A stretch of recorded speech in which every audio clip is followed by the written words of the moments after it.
Hello po mga kapraps, dito tayo ngayon sa isang property na for sale. At ito yung matatagpuan natin sa bayan ng Nagcarlan, Laguna. Itong direksyon na ito ay papunta sa town proper ng Pila. Kasi boundary po ito ng Pila at saka Nagcarlan. Bali ang property na i-offer ko sa inyo ngayon ay ito po ang boundary niya. Yan, katabi po itong property. Ito yung boundary ng property na i-offer ko at ito na po yun mga kapraps. So, tabing-tabi lang po ng sementadong kalsada, Barangay Road. At napakalapit lang po ito sa highway mga kapraps. Nasa ano lang, mga 3 minutes travel time ay nasa National Highway ka na. Baybayin lang po natin ang frontage. Ang frontage nito ay nasa 100 meters. Ganun siya kahaba. So, ipakita ko lang sa inyo mga kapraps.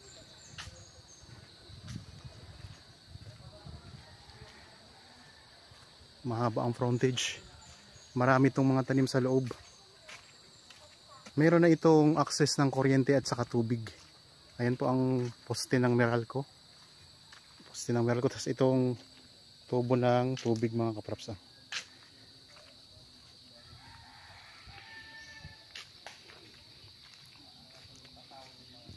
Ano lang natin, puntahan na natin yung pinakadulong boundary niya.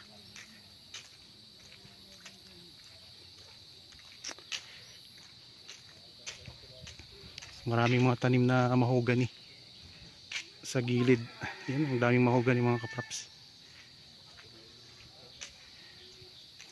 Kasi yung katabi na property, hanggang dito po yung property mga kapraps.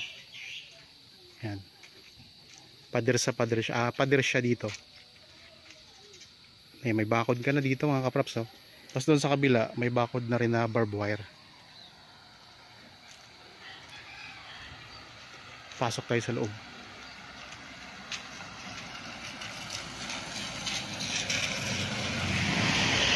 Patag na patag ang lupa.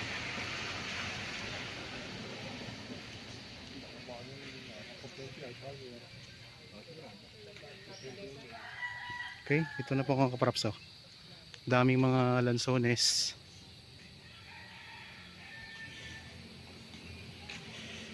Mga niyog, daming mga niyog. Ang dokumento nito mga kapraps ay tax deck pero ready to title na ito mga kapraps. Ito yung income generating property. So malakas mamunga itong mga ano nito, mga lansones, ang dami. Tapos ayan, ang daming bunga ng mga niyog.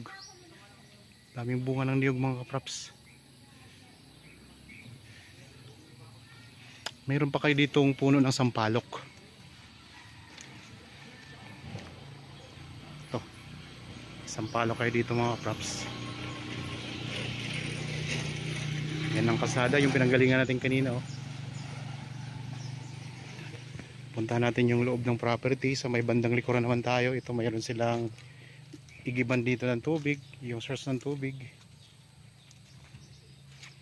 So may mga kapitbahay na rin kayo dito mga kapraps.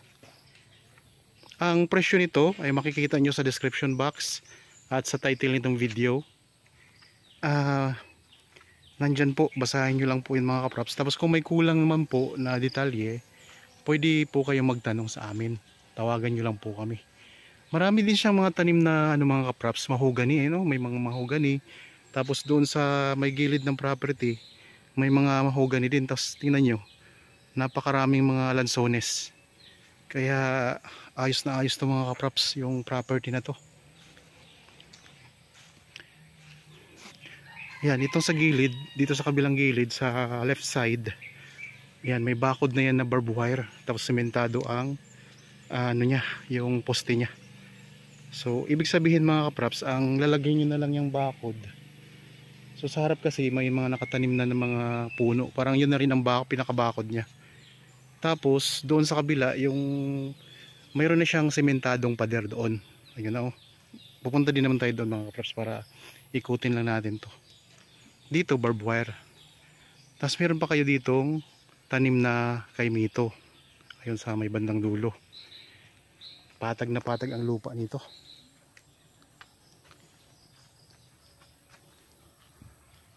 Daming lansones mga kapraps. Malapit na din ang bungahan ng lansones. Mga bare months ay may mga bunga na ito. So marami itong mamunga. Yan, dito tayo ngayon sa may bandang likurang bahagi ng property.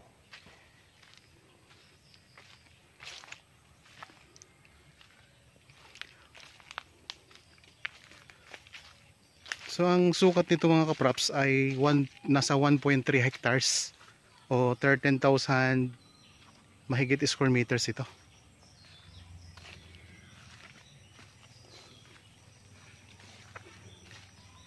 Yan, patag na patag ang lupa niya. Ayun, ang mga lansones pati niya mga kaprops ay mga bata pa. Tapos dito pala mayroon pang tanim na mangga. Ayan, may mangga pa.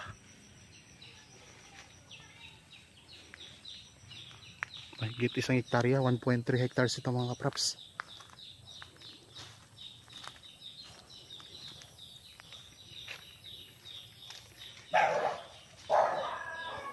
Tapos yan po yung bakod sa likod, yung pader na, sementadong pader yan. So dito napakaraming lansones dito sa may part na ito ng property. Ayan, dami.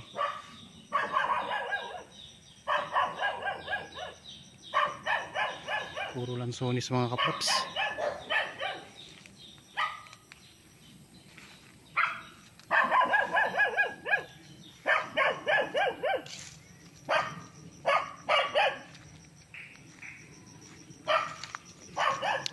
Sa mga viewers po natin na patuloy po na sumusubaybay sa aking YouTube channel, maraming salamat po sa inyo. Mayroon din po kasi akong mga kaprops ilalambing sa inyo. Mayroon din akong Facebook page. Paki-follow na rin po at saka paki-like na rin po ng mga video doon.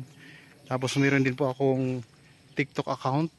Marami din po tayong mga nakapost na mga videos doon. Tapos sa Facebook page naman, marami tayong mga reels na nakapost. Meron sila ditong tinanim ng mga gulay mga kaprops. Tapos yan yung bakod mga kaprops. Hanggang doon po yan sa kalsada. So bakod po yan na sementado. Hanggang doon yun sa may bandang likuran. Yan. Marami po yung mga lansones. Napakaraming lansones. Siguro parang siya mga kaprops parang lansones farm. Para siyang lansones farm na kasi puro lansones talaga makikita mo dito. Meron ding parang hati sila, lansones at saka mga niyog. Tapos meron ding mga mangga, mga santol. Marami din siya. Kaya hitik na hitik to sa mga fruit bearing trees. So ito yung mga kadalasang hinahanap ng ating mga masusugid na viewers at saka mga buyers natin. Patuloy lang po kayong sumubaybay sa aking channel kasi marami pa po akong mga property na ipapakita sa inyo mga kaprops. So, patag na patag ang lupa. Tingnan nyo naman, iikot ko ang camera mga kaprops. Wala tayong makikitang hindi patag na lupa dito. Ito namang mga bahay na to, yan ay pangsamantala lang naman mga bahay na maliliit. So kung sakaling mabili nyo po, pwede nyo naman po yung alisin mga kaprops.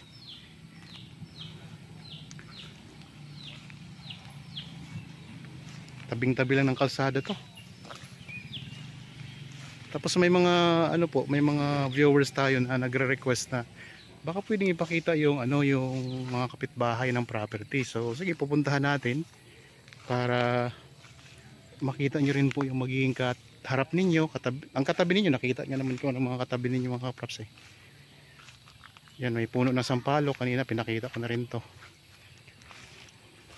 Tapos kung gusto nyo pong magpa-shoutout, pwede kayong mag-message sa akin para ma-shoutout ko kayo sa aking mga susunod pa na video. So nabanggit ko kanina mga kaprops, kung sakaling kulang yung mga detalye na nilagay namin dyan sa description box, so pwede kayong mag-message sa amin. Meron tayong Viber, cellphone number, Facebook Messenger, meron tayong WhatsApp para po ma-message nyo kami, matawagan. So nandyan lang po mga kaprops, nyo lang po yan, kontakin nyo lang po kami sa mga details. Dito napakaraming mga maraming puno ng mahogany. Ayan, mga puno ng mahogany. So may malaki na mga kaprops. Yan, ito yung mga kapitbahay ninyo dito sa property. May mga property din na magaganda nakatabi ang property ninyo mga kapraps. So ito nga ang sinabi ko kanina na papuntang town proper na Nagcarlan, Liliw, papuntang Mahihay, pwede po kayong dumaan dito.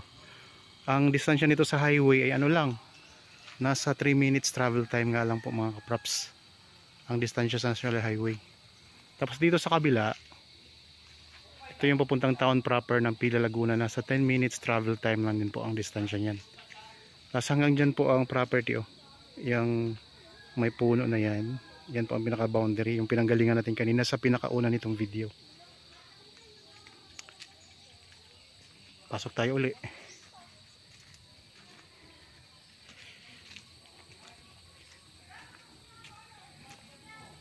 So nasa 1.3 hectares ang sukat nito. So ayan mga kapraps, naikot na natin ang property. Kung kayo po ay bago pa lang dito sa aking channel at napadaan lang po dito sa aking channel, makikisuyo naman po, pasubscribe naman po para lagi kayong maging updated sa mga i-upload pa namin mga properties at kayo ang makaunang makapanood. At malay nyo po, dito kayo makahanap ng inyong gustong gawing investment mga kapraps. Okay po, so maraming salamat po. Lagi tayong mag-iingat at God bless po sa ating lahat mga kapraps.